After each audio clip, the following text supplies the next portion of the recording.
Have you ever been to a birthday dinner expecting just to have a really great steak, but you leave with an experience that you're still talking about 2 years later?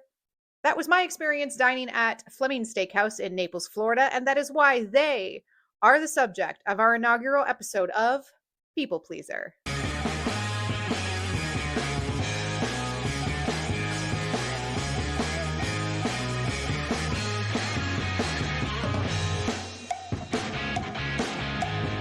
Welcome to People Pleaser here on the Op Shop Show. I am your host, Nikki McKnight, and this is the series where we break down superb customer service and what we can steal from them shamelessly for ourselves and for our own businesses so that we can create brands that excel and maybe, just maybe, surprise the hell out of some people. Now, let us head to the white tableclothed halls of good old Fleming Steakhouse in Naples, Florida, who I think understands birthday magic better than some Pinterest moms do. Let me take you back about 2 years, and I am in Naples for my birthday with my parents. And as they do when I come to visit their winter place, they make a lot of dinner reservations. So for my actual birthday, they chose Fleming's, a restaurant that I was not familiar with. But of course, it being me, I went online to check out the menu because, I got to pre plan what dessert I'm having and then reverse engineer my way into what menu I'm going to select.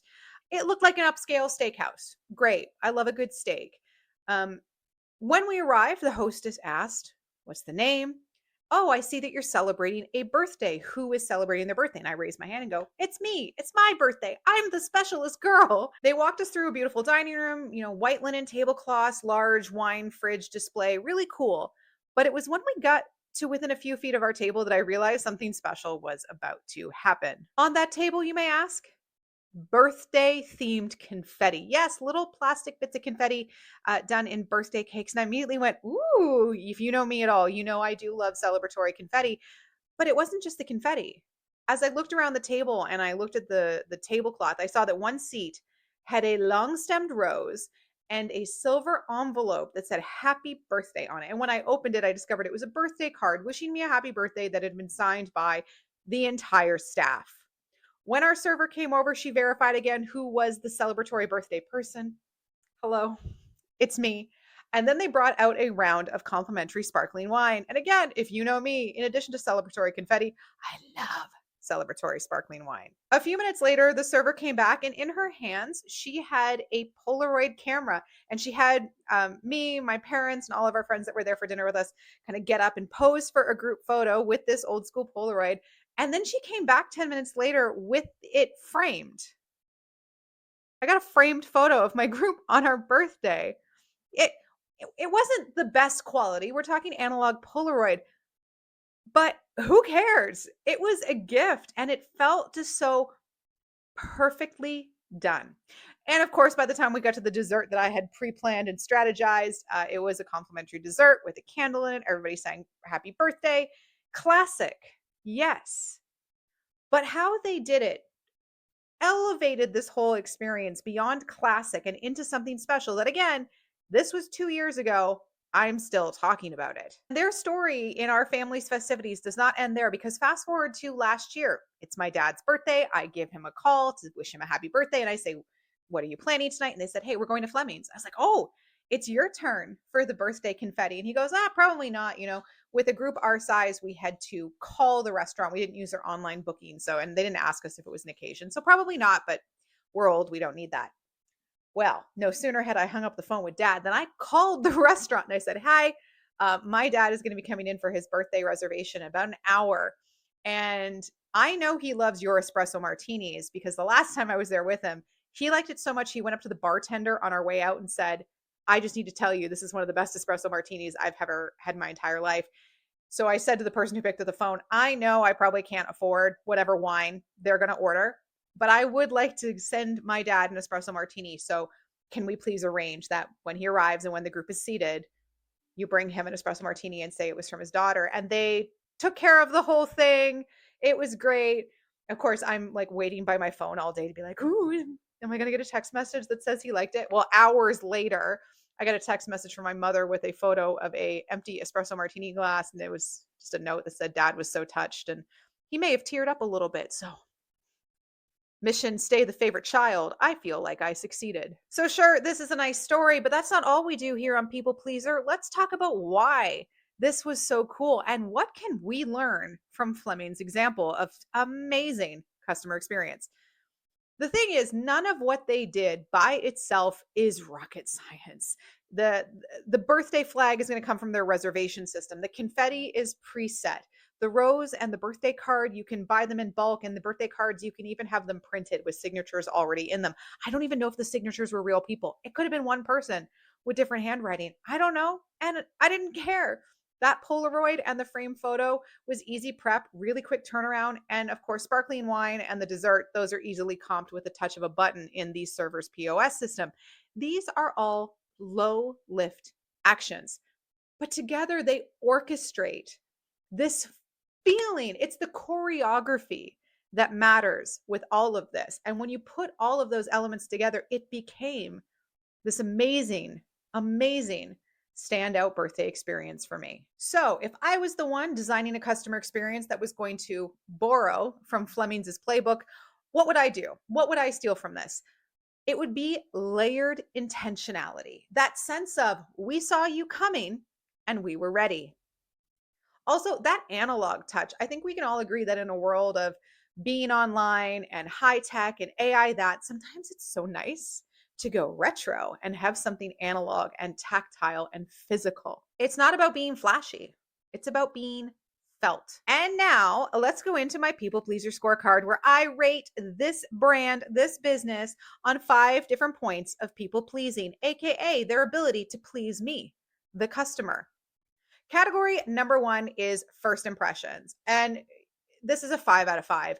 The immediate virtual signifier of there being confetti on the table immediately like made my ears go up, made my antenna go up that something special was about to happen. And then to see the card and the flower on the table, perfection. 5 out of 5. No notes. Next category is personalization. I would definitely say this is I'll say a 4 out of 5 because again, the card had my name on it. The picture was such like a great way to personalize an experience.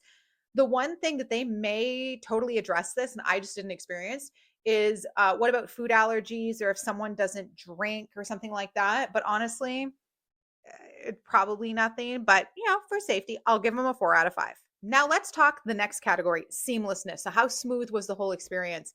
I didn't do the booking, but I assume it was just my parents putting a note in the booking form that said, "Yes, we are celebrating an occasion. It's my daughter's birthday." But the way we showed up at the host stand to being seated to having that whole like welcome celebration acknowledgement happening to the photo to the complimentary dessert to leaving where again everybody wished me happy birthday because one of the things I didn't mention earlier was there are other tables in the restaurant that also had confetti on it. So I feel like that's also just a signifier for the staff that this table is a special occasion because I had other servers, I had bus boys, I had people from the kitchen, I had other guests wish me a happy birthday as they walk by the table. And if you are a theater kid like me who loves the spotlight, thank you. So seamlessness, 5 out of 5. Again, no notes. This was fantastic. Next category is delight factor. And again, I'm going to give Fleming's a 5 out of 5 because to be truly delighted is to experience something that goes above or beyond expectations in a really meaningful way. I think we can all expect that when we go out for like a birthday dinner at a restaurant, we assume we're going to get a complimentary dessert out of it. Maybe it'll have a candle in it if it's, really special. But the surprise, the thoughtfulness, the really care energy, I think the biggest one for me here was the photo. Again, it's such a low lift, a Polaroid with a printed out picture. Super low lift, but it was like they really care energy. And it was a small moment that felt really big. So again, 5 out of 5 for these guys on delight factor. And the final category in my People Pleaser Scorecard is scalability. Could this be repeated sustainably? Is there a system to this? Is there an SOP? I'm going to give them a 4 out of 5. The only thing I'd be curious about, and next time I go back, I might actually just ask them about this, is what happens when you're flipping tables? Like what happens if you're resetting tables for visibility? I think from a financial perspective and a labor perspective, it's definitely scalable. A server has a section, support, kitchen staff, support staff have a section. They're already preparing meals. So I don't feel like anything about like the sparkling wine or the dessert or anything like that, like requires them to do different work than they're already doing. They're already pouring drinks, they're already making desserts. So it's more so in like the presentation of it that makes it special. But I'd be curious when when they're flipping tables to the next party, like what does that reset process look like? But this is definitely scalable. So this is going to give Fleming's a total score of this number because I'm not doing math as I'm talking. But honestly, fantastic score. Fantastic score, Fleming's. So yeah, if you are in Florida or anywhere else in the States, they have a couple different locations and you are celebrating something, then 10 out of 10, this is your spot. Go here to celebrate anything. Highly recommend. If you're building a business, let this be your reminder that above and beyond doesn't have to be expensive, excessive, or complicated. It just has to be intentional. And if you want to uplevel your own customer experience, I have a free resource for you called 5 Questions to Build an Adaptive Client Journey. I'm going to link it in the video description below. Be sure to check it out. And if you liked this people pleaser experience breakdown, be sure to hit that subscribe button, like it, leave me a comment, subscribe to the channel. We got videos coming out twice a month because there are a lot more people pleasing brands out there, and I intend to find them. I'll see you next time.